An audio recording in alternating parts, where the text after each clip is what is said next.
शिखा परिवार की लाडली बेटिया, या फिर यूँ कहे कि परिवार की आन बान और शान। जब घर में होती तो ऐसा लगता मानो घर में आसमान टूट पड़ा हो। घर में इधर उधर धमा चौकड़ी करना और खूब सारी बातें करना उसके पसंदीदा कामों में से एक था।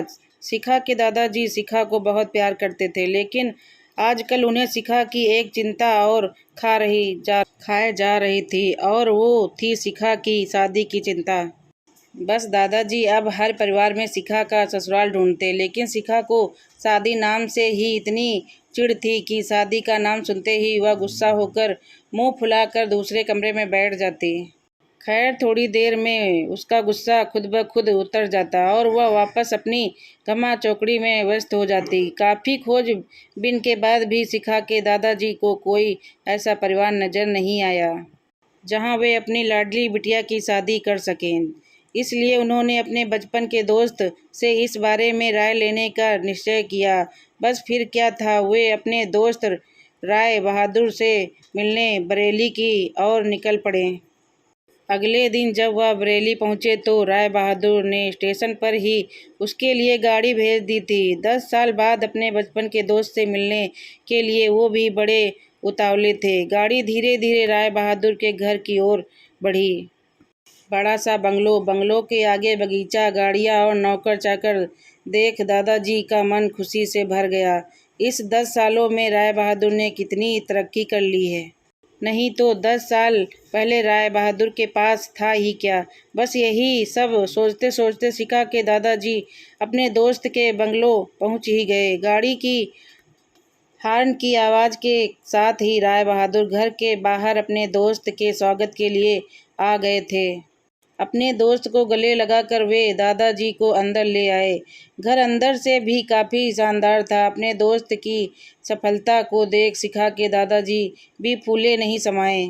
चाय नाश्ते के बाद राय बहादुर ने उनके खास दोस्त से आने का कोई खास कारण पूछा। दादाजी ने पोते की शादी के लिए एक अच्छा सा परिवार ढूंढने का काम सौंपते हुए बिटिया का फोटो राय बहादुर के हाथ में सौंप दिया।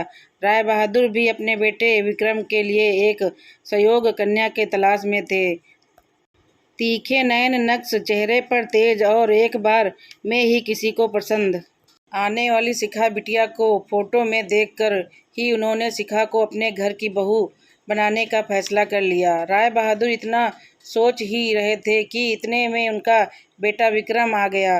विक्रम ने दादाजी के पैर छुए और हालचाल पूछने के बाद ऑफिस की ओर निकल गया। विक्रम के जाने के बाद राय बहादुर ने अपने दोस्त से विक्रम और शिखा के संबंध के लिए पेशकश की। शिखा के दादाजी को लगा जैसे राय बहादुर ने अपने मुंह की बात छीन ली हो।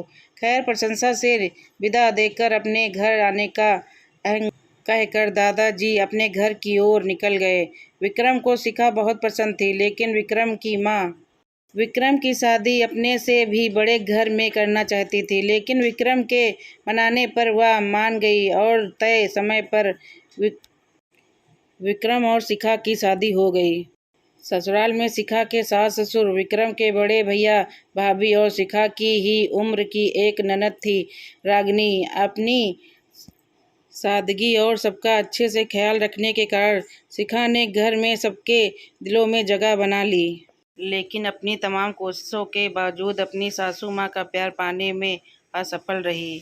वह शिखा के घर काम में कुछ न कुछ गलती निकाल ही देती थी। अपनी शादी की रात को ही विक्रम ने शिखा से साफ साफ कह दिया था कि घर के किसी भी मामले में मैं बिल्कुल नहीं बोलूँगा, ना तो मैं किसी बात पर माँ से बहस करूँगा।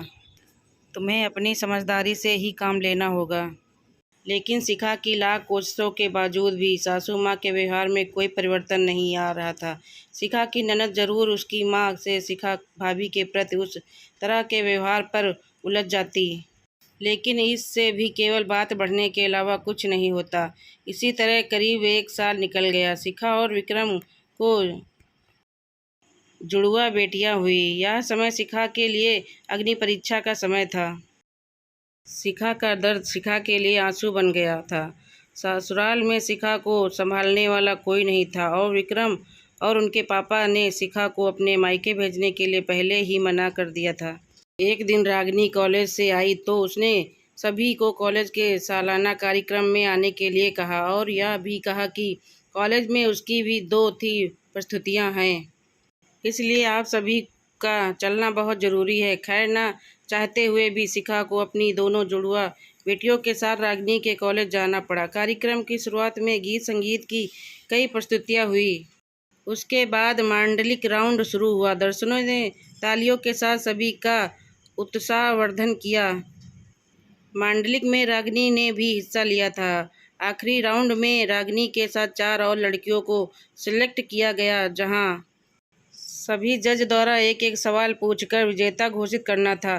सवाल जवाब का दौर शुरू हुआ था। इसी कड़ी में जज साहिबा ने रागिनी से सवाल पूछा, अगर घर में तुम्हारी माँ और भाभी में से किसी एक का साथ देना हो, तुम किसका साथ दोगी? पूरे सदन में खामोशी छाई थी। सभी रागिनी के जवाब की प्रतीक्षा कर रहे थे। तभी रागिनी ने थोड़ा आगे बढ़कर कहा, अगर भाभी सही हो तो।